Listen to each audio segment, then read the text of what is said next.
사실 이 창세기 오늘 본문에 나온 이 말씀은 하나님의 사랑의 말씀이에요.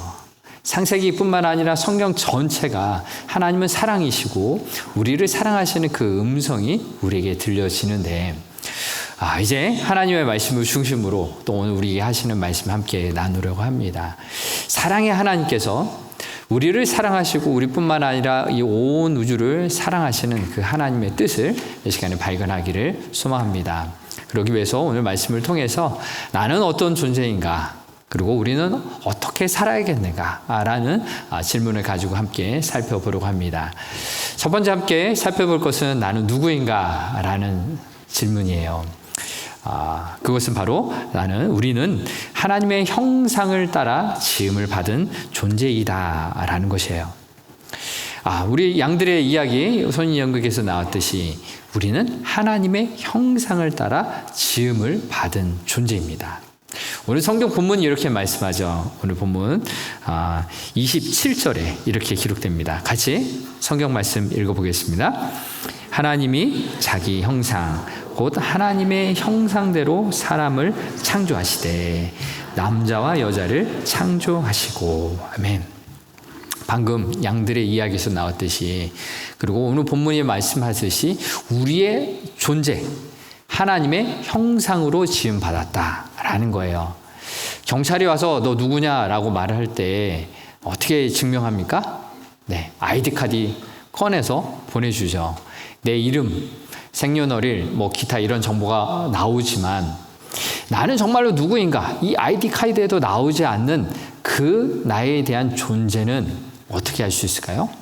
바로 이 성경 책을 통해서 내가 어떻게 지음을 받았는지 알 수 있는 거죠. 세상이 알 수 없는 그 이야기들, 가장 근본적인 질문, 나는 어떤 존재인가? 나는 어디에서 시작되었는가?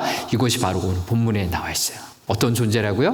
나는 하나님의 형상을 따라 지음을 받은 존재이다 라는 거예요.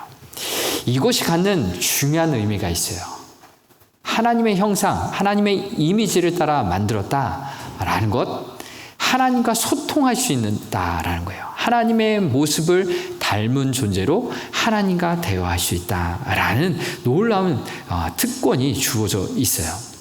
하나님이 우리를 인간을 만드실 때 이런 방법을 사용하셨는데 창세기 2장 7절에 우리를 어떻게 만드셨는지 이렇게 기록합니다. 같이 읽어보겠습니다. 여호와 하나님이 땅의 흙으로 사람을 지으시고 생기를 그 코에 불어넣으시니 사람이 생명이 되니라. 아멘. 하나님이 우리를 만드실 때 땅의 흙으로 우리를 빚어서 만드셨어요. 그리고 그 코에 생기를 불어넣으셨더니 생명, 살아있는 생명체가 되었다라고 말씀하세요. 우리 인간을 만드신 방법은 너무나 독특하세요.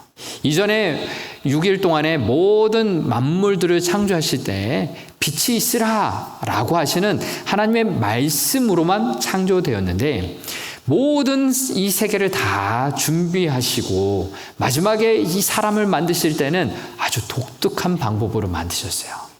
어떻게 해요? 흙으로 우리를 하나님의 형상을 따라 만드셨다라는 것입니다. 왜 이렇게 우리를 독특한 존재로 만드셨을까요? 우리에게 주신 독특함의 그 은혜는요, 하나님과 교제할 수 있게, 하나님과 사랑을 나눌 수 있게 우리를 만드셨어요. 그래서 성경을 계속 읽어보면은 아담과 하와가 에덴 동산에서 지내잖아요. 그때 하나님이 그들과 함께 에덴 동산에 거하셨다라는 기록이 있어요. 무슨 말씀입니까? 천지를 만드신 그 창조주 하나님께서 아담과 하와 함께 교제를 나누셨다라는 거예요. 그렇게 우리와 사랑의 교제를 나누기 원하시는 하나님의 마음이라는 겁니다. 우리도 부모가 되어서 남자 여자가 결혼해서 부모가 되어서 자녀를 낳잖아요. 우리 귀한 자녀들을 바라볼 때 어떻습니까? 사랑이 뚝뚝뚝 떨어지는 것 같지 않습니까? 처음에 태어났을 그 순간부터 교제가 시작되는 거예요. 아직 아기는 말도 못하고 울음만 지었지만 그 아기와 교제가 시작되어지고요. 또 미운 4살도 있고 어떻게 하고 싶은 7살도 있고 우리 중고등부 학생처럼 사춘기 시절을 보내며 반항하는 그런 시간도 있지만 부모의 마음에는 우리 사랑하는 자녀들을 향해서 그 애틋한 그 사랑의 마음이 계속 있다라는 것 우리도 잘 알고 있지 않습니까? 그렇죠. 우리 학생들도 우리 어린아이도 부모님이 우리를 사랑해 주신 것 잘 알고 있죠? 네. 마음속으로는 이해했을 것 같아요. 네. 그렇습니다. 부모의 마음은 자녀들을 바라보며 사랑하는 마음이 가득 차 있죠. 그 마음이 그들을 향한 그 마음은 계속 있다라는 거예요. 그래서 하나님은 우리의 창조주 되신 거예요. 우리와 교제하기를 원하신 거죠. 그래서 우리가 작은 몸짓으로 하나님 아버지와 대화할 때 아버지는 기뻐하신다는 거죠. 우리 아이들이 어렸을 때 유치원, 어린이집 또 이렇게 다닐 때 아빠 생일이라고 카드를 기록해서 주잖아요. 도대체 보면은 무슨 그림인지 잘 이해하기 어려울 때가 많이 있어요. 색깔도 마음대로 칠해놓고 그림도 무엇인지 잘 알지는 못하지만 그것을 가져와서 생일 축하해, 사랑해 라는 말을 할 때 얼마나 마음이 기쁜지요. 다 경험해 보셨을 거예요. 우리 하나님 아버지도 우리를 만드시고 우리와 함께 대화하시고 우리와 함께 교제하기를 원하시는 그 마음이 있다라는 거예요. 우리가 어떠한 환경이든 우리가 어떤 모습이든 그 있는 모습 그대로 하나님 앞에 나아가 교제할 때 그 은혜를 우리가 함께 누리게 되는 것입니다. 그렇게 우리를 지으신 하나님께서 하나님과 함께 거하기를 하나님께서 원하신다는 사실 기억하면서 또 그러면 우리는 이제 어떻게 살아야 되겠는가라는 거예요. 우리에게 미션, 사명을 주셨는데 오늘 본문의 말씀에서 이렇게 말씀합니다. 두 번째 내용, 우리의 미션은 우리는 이 땅을 다스리라는 사명을 받았어요. 어떤 사명이요? 이 땅을 다스리라 라는 미션을 받았습니다. 오늘 본문 28절이 이것을 이렇게 기록합니다. 같이 읽어보겠습니다. 하나님이 그들에게 복을 주시며 하나님이 그들에게 이르시되 생육하고 번성하여 땅에 충만하라. 땅을 정복하라. 바다의 물고기와 하늘의 새와 땅에 움직이는 모든 생물을 다스리라 하시니라. 아멘. 우리가 하나님의 존재로 하나님의 형상을 따라 지음받은 존재여서 교제하며 하나님의 뜻을 알아가는데 자 바로 28절의 말씀이 하나님의 뜻이에요. 우리에게 이 땅을 살아갈 그 삶의 방향, 이 땅을 다스리라라는 사명을 주셨어요. 그런데 이 다스리다라는 뜻에는 어떤 뜻이 담겨 있을까요? 우리 흔히 생각할 수 있기에 정복하다, 지배하다라는 의미도 담겨 있는데 이 정복하다, 지배하다라는 단어가 담지 못하는 더 깊은 뜻이 담겨 있어요.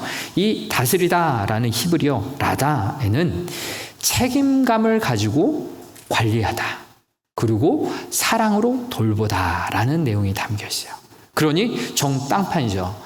정복하고 지배하다라는 의미에 정말로 우리는 이 하나님께서 우리에게 맡겨주신 이 자연 만물, 이 세상을 사랑으로 돌봐야 할 책임이 주어졌다는 거예요. 그런데 우리 인류의 역사는, 우리 조상들은 이 하나님의 말씀을 잘 알지 못했어요. 그래서 자연을 내 욕심을 채우기 위해서, 내 배를 채우기 위해서 내가 부유하고 행복한 것을 원해서 자연을 마구마구 훼손했어요. 파괴했어요. 죽였어요. 내 욕심을 채우기 위해 그랬던 것이죠. 그런데 자, 우리는 이 다스리라는 이 말씀에 이렇게 순종하지 못해서 우리는 어떤 책임을 지고 있습니까? 심각한 자연이 이 생태계가 파괴되었고 온 지구가 몸살을 떠는 이 환경 가운데 처하게 됐어요. 기후가 변해진 거죠. 우리에게 엄청난 피해로 다가왔다는 것 잘 알고 계시지 않습니까? 우리는 이때 어떻게 해야겠습니까? 하나님께서 우리에게 말씀하신 이 다스리라, 책임감을 가지고 사랑으로 관리해야 될, 돌봐야 할 이 책임을 이제는 우리 감당해야 하는 것이죠. 우리가 이 하나님의 말씀을 내 뜻대로 내가 원하는 대로 해석해서 살았다라는 것을 잘 알 수가 있습니다. 제가 지난주에 책을 읽다가 선한 그리스도인을 찾습니다라는 이재훈 목사님이 지은 책을 보다가 이런 글귀가 눈에 띄었어요. 광신도라는 것을 잘 알 수 있는 대목인데요. 여러분, 광신이라는 거 들어보셨어요? 믿을 광, 믿을 신. 미치도록 믿는 사람. 그 사람 어떤 사람이에요? 랄랄랄랄랄라 방언하고 기도하고 막 그렇게 하는 사람이 광신도인가요? 아니에요. 이 책에 보면 이렇습니다. 광신은 자기가 주인이다라는 것이에요. 그래서 하나님을 이용하는 것이 바로 광신이라는 거예요. 그런데 반대로 전심, 온전한 마음으로 하나님을 믿는 그 마음은 하나님께서 온전한 주인이 되셔서 다스리시는 것이다 라는 내용이 바로 진짜 하나님을 믿는 그 마음이다 라는 것입니다. 어떻습니까? 이 세상을 다스리라 라는 이 하나님의 말씀을 단순히 정복하고 착취하고 내 배를 채우고 나만 행복해도 돼 라는 것으로 이해했던 우리들의 모습이 광신이라는 거예요. 나의 욕심을 위해서 자연을 파괴하고 마음껏 이용했던 이 모습이 하나님마저도 이용하려고 했던 것이 우리의 광신적인 모습이었다라는 것이에요. 그래서 우리가 어떻게 돌아가야 합니까? 전심. 하나님이 나의 주인이시다라는 것을 인정하는 것으로 돌아가야 해요. 그래서 무엇을 이야기하냐면 책에서 다음과 같이 또 이야기합니다. 묵상 없는 헌신은 광신행이다. 무슨 말이냐? 하나님의 말씀을 잘 묵상하지 않는 것은 광신으로 이어가는 것이다 라는 거예요. 그래서 헌신 없는 묵상, 말씀을 묵상하기 위해 헌신해야 하는데 그것이 없는 것은 내 삶이 마비되는 것이다 라는 거예요. 또 우리의 신앙은 이 헌신에서 나오는 묵상이고 묵상에서 나온 헌신이어야 한다라는 말을 했습니다. 무엇이냐? 하나님의 말씀을 잘 묵상해야지만 광신하지 않을 수가 있고요. 하나님의 말씀을 잘 묵상하고 헌신할 때에 진정 내 삶의 주인이 하나님이십니다 라는 진정한 신앙으로 나아갈 수 있다라는 것입니다. 즉 이것이 이야기하는 것이 다스리라 하시는 하나님의 이 말씀, 우리에게 주신 이 미션을 잘 이해하고 오늘을 살아가야 한다라는 것을 말해주고 있습니다. 단순히 묵상한다는 것, 히브리 원어가 무엇이어서 라고 하는 것에 집중하는 것이 아니라 성경 전체를 읽어가는 거예요. 오늘 말씀에 방금 읽었던 27절에 우리에게 생육하고 번성하여 땅에 충만하라 이 세상을 다스리라 라는 이 말씀을 잘 이해하기 위해서 앞뒤 문맥을 봐야 되죠. 창세기 1장 21절 22절에 이 세상을 사랑할 것에 대해서 이렇게 말씀하십니다. 같이 한번 읽어보겠습니다. 하나님이 큰 바다 짐승들과 물에서 번성하여 움직이는 모든 생물을 그 종류대로 날개 있는 모든 새를 그 종류대로 창조하시니 하나님이 보시기에 좋았더라. 하나님이 그들에게 복을 주시며 이르시되 생육하고 번성하여 여러 바닷물에 충만하라. 새들도 땅에 번성하라 하시니라. 아멘. 이 말씀은 이 온 세상의 짐승들 뿐만 아니라 물에 사는 물고기들, 그 공중에 나는 새들도 종류대로 만드시고 그들에게 복을 주셨어요. 보시기에 좋았다라 라고 말씀하시며 생육하고 번성하여 이 땅에 바다에 충만하고 번성하라 라는 말씀해 주셨어요. 우리가 히브리어 다스리의 원어를 잘 알지 못해도 성경을 읽다 보면은 여기에 우리 인간들뿐만 아니라 온 세상 이 생물체를 다 소중하게 여기시는 하나님의 마음을 알 수 있습니다. 바로 이 하나님의 말씀을 잘 읽고 묵상하는 것. 이것이 우리가 하나님의 뜻을 거스르지 않고 반대로 살지 않고 하나님이 원하시는 뜻대로 그 창조 질서대로 살아갈 수 있는 거예요. 그래서 우리는 하나님의 말씀을 묵상하기를, 읽기를, 생각하기를, 마음속으로 결단하고 그렇게 살아가기를 위해서 노력해야 하는 의미가 담겨 있어요. 우리 이 세상 나의 힘으로 살 수 없습니다. 내 생각 옳다고 생각하지만 그렇게 살아가지만 매번 좌절하고 실패하고 넘어지기만 합니다. 우리의 인생 어디에 엎드려야 되겠습니까? 하나님의 말씀 앞에 엎드릴 때 나를 이 세상에 왜 보내셨는가? 나를 왜 이 세상 가운데 이 가정과 교회와 이 학교와 이 일터 속에 왜 보내셨는가? 그 의미를 발견할 수 있어요. 말씀 속에서 하나님의 뜻을 알아가고 말씀 속에서 내가 살아갈 사명을 발견할 때에만 하나님이 원하시는 그 창조의 질서대로 살아갈 수 있음을 믿습니다. 우리 학생 여러분, 어렸을 때부터 하나님 말씀 잘 읽으세요. 잘 읽으시고 이해하기를 위해서 기도하십시오. 우리 어르신들 눈이 침침해져서 그 글씨가 안 보이기 전에 하나님 말씀 많이 읽으시고 들으시고 묵상할 수 있기를 바랍니다. 그때 말씀 안에서 하나님과 교제하고 하나님의 뜻을 알아가고 하나님이 원하시는 이 사명의 길을 잘 감당할 수 있기를 바랍니다. 마지막으로 그러면 우리가 이 사명을 잘 감당하기 위해서 우리는 어떻게 해야 할까요? 세 번째 함께 나눌 우리는 돌아가야 할 곳이 있다라는 것을 기억해야 해요. 무슨 말이냐? 우리 하나님께서 우리를 하나님의 형상에 따라 우리를 만드셨잖아요.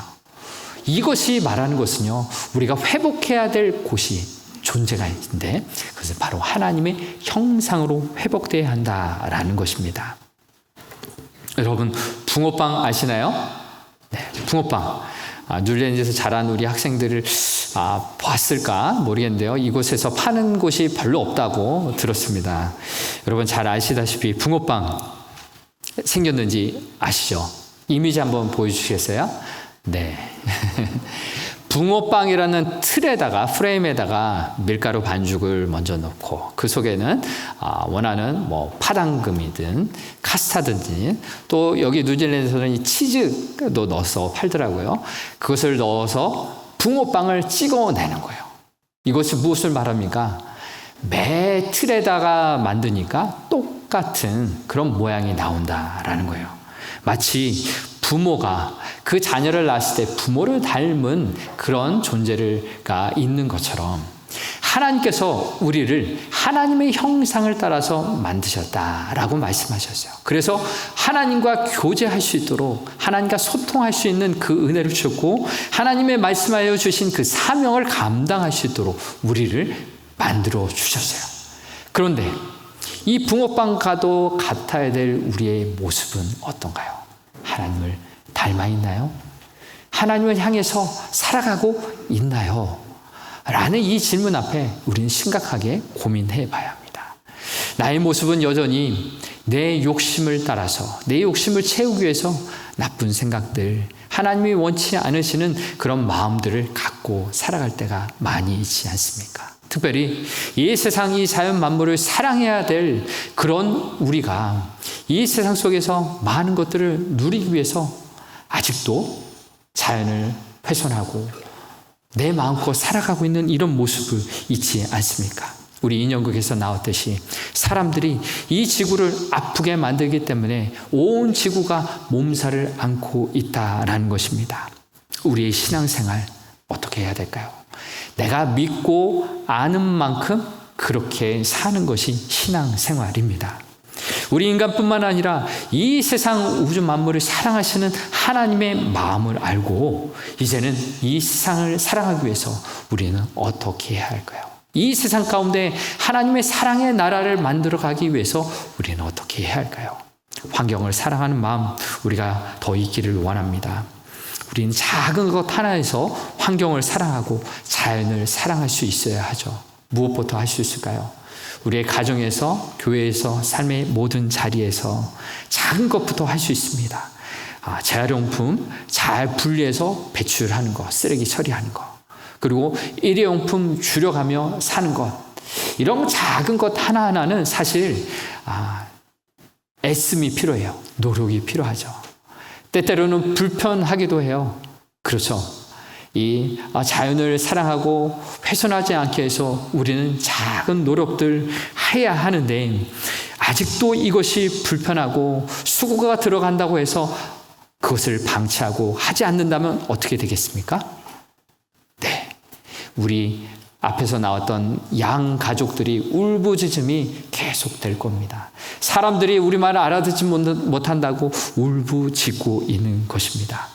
우리는 이 가정에서, 교회에서 이 세상을 어떻게 사랑하며 하나님의 사랑의 나라를 이루어갈지를 생각해보고 노력해야 합니다. 또한 우리가 그렇게 생각하고 행하는 것 이전에 더 중요한 것이 있는데요. 그것은 바로 십자가 앞으로 나아가는 거예요. 우리를 사랑하신 그 하나님의 사랑이 이 십자가에서 완성됐습니다. 우리의 모든 죄를, 허물을 용서하시고자, 그리고 사랑의 아버지 앞으로 돌아갈 수 있는 길을 이 바로 십자가에서 완성하셨죠. 그래서 요한복음 14장 6절이 이렇게 말씀합니다. 같이 읽어보겠습니다. 예수께서 이르시되 내가 곧 길이요 진리요 생명이니 나로 말미암지 않고는 아버지께로 올 자가 없느니라. 아멘. 예수님의 이 십자가가 우리가 하나님 아버지께로 갈 수 있는 길이 되셨고 진리가 되셨고요, 영원한 생명이 되셨음을 믿습니다. 우리가 이 십자가 앞에 나아가는 것, 우리가 눈에 보이는 것에 만족해서 내 욕심을 채우기 위해서 살아가는 그 삶이 아닌, 이제 그 십자가를 통해서 영원한 생명, 보이지 않는 소중한 가치가 있는 것을 우리는 발견하게 됩니다. 날마다 그 십자가 앞에서 나아가실 때 나를 사랑하셔서 다시금 이 세상 속에서 그 하나님의 사랑을 증거하는 사람으로 세우시려는 하나님의 놀라운 은혜가 있음을 기억할 수 있기를 바랍니다. 지난 다니엘 기도의 간증 때 김윤진 전수사님의 간증을 들으며 저는 마음에 울림이 있었습니다. 김윤진 간사님 찬양 사역자로서 한국에서도 유명하시고 지금 미국에서도 찬양인도 사역을 하시는데, 이분에게 아픈 과거가 있었어요. 이 간증을 듣기 전에 저도 이런 일이 있었다는 걸 몰랐어요. 초등학교 때부터 왕따를 당하기 시작해서 중학교 때 모진 그 물리적인 폭력도 많이 당하고 힘들게 살았었습니다. 근데 고등학교 올라가서 새로운 친구들을 만나면서 점점 좋아지기 시작했는데, 그런데 그 안에 왕따를 당했던 그 아픔들, 낮아진 자존감 때문에 결국은 학교도 중간에 나가지 않고 친구들과 어울리면서 담배 피고 술 마시는 이런 삶이 계속되었어요. 그런 이 상황 가운데 학교도 빼먹고 밤늦게까지 술 마시던 그 어느 날 남자들과 패싸움이 벌어져가지고 경찰서에 잡혀 들어가셨어요. 그러고서 조사를 받고 나서 밤 지새우고 낮에 나왔는데, 이 낮에 자기의 인생에 칠흑가도 어두운 이 상황 가운데 한 줄기 빛이 비친 것을 발견했다고 해요. 무엇이냐? 마치 깜깜한 이 도화지 속에 바늘로 하나를 딱 뚫었을 때 그 바늘을 통해서 빛이 들어오면서 자기에게 이런 음성이 들려왔대요. 나는 어떡하라고? 나는 어떡하라고? 예수님의 음성이죠. 나는 너를 위해서 십자가에서 물과 피를 쏟으며 나는 너를 살리기 위해서 그랬는데 너는 왜 이렇게 사느냐? 그때 당시 자해하고 자살 시도하라는 그런 시도들을 많이 했었다고 합니다. 죽어가는 그 영혼을 향해서 그 빛으로 다가오시며 세미한 음성으로 말씀하신 그 음성, 나는 어떡하라고? 라는 음성을 듣고 그 십자가 앞에 다시 나아갔던 거죠. 그 십자가 앞에서 그 영혼이 다시 살아나고 그 영혼이 하나님께서 주신 사명을 붙들고 다시 살아나셨던 거죠. 어렸을 때부터 교회에서 찬송하기를 좋아했던 그가 하나님께 찬송하며 하나님께 영광 돌리며 아버지께 예배 드리는 자로 다시 세워지게 되는 계기가 되었습니다. 이것이 우리에게 무엇을 말해줍니까? 우리의 인생을 사랑하시는 하나님께서 오늘도 그 십자가의 사랑으로 다가오십니다. 우리를 사랑한다 라고 말씀하시고요, 우리의 잃어버렸던 하나님의 그 모습들을 회복하기 위해서 예수님의 그 십자가가 오늘도 우리에게 다가온 줄 믿습니다. 우리를 사랑하셔서 우리를 하나님의 성품으로 다시금 만드시고 회복해 주시는 놀라운 그리스도의 은혜가 우리의 삶 가운데 있기를 바랍니다. 그래서 오늘도 우리를 향하신 이 창세기의 말씀, 사랑의 음성 귀 기울이며 나아갈 수 있기를 바랍니다. 이제 말씀을 마무리하도록 하려고 합니다. 이 창세기에 나타난 이 하나님 사랑의 메시지예요. 말씀으로 이 세상을 창조하셨고 하나님의 형상으로 창조하신 그 하나님 아버지, 그분을 우리는 아버지라 부를 수 있어요. 또 그 창조 사역 가운데 나타나셨던 예수님, 오늘날 말씀으로 육신이 되어서 우리 가운데 오셔서 그 십자가의 사랑으로 우리를 다시금 세워주시는 예수님이십니다. 또한 성령님, 그 창조 사역 가운데 함께 하셨던 성령님, 수면 위에 운행하셨던 성령님, 오늘도 만물을 새롭게 하시고 우리를 새롭게 하시는 그 역사를 일으켜 주신 줄 믿습니다. 성부, 성자, 성령의 그 창조의 하나님이 오늘도 우리를 다시금 하나님의 형상으로 빚어주시길 소망합니다. 날마다 그 십자가 앞에 나아가시고 십자가의 사랑을 경험하시고 누리시며 이 세상을 사랑하며 하나님의 품으로 나아가는 우리 모든 성도님 되시길 주의 이름으로 축복합니다.